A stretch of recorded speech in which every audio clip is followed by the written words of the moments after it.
How to fix iPhone not activated. Contact your carrier if this problem continues to occur.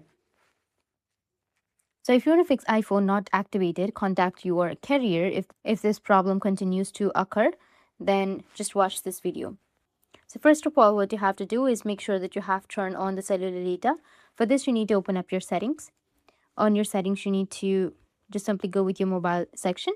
And from here, you need to go and select the mobile data and turn on your mobile data. Go with your mobile service or your mobile data and turn it on.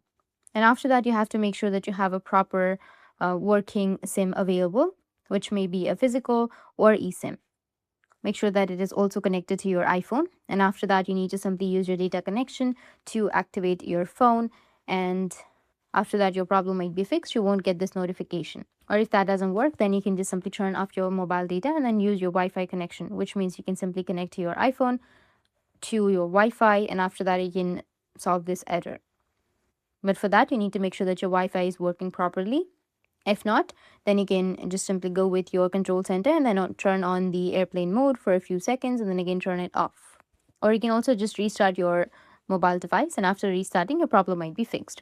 That's how you can fix iPhone not activated. Contact your carrier if this problem continues to occur. And if you have any questions, feel free to comment below. Thanks for watching.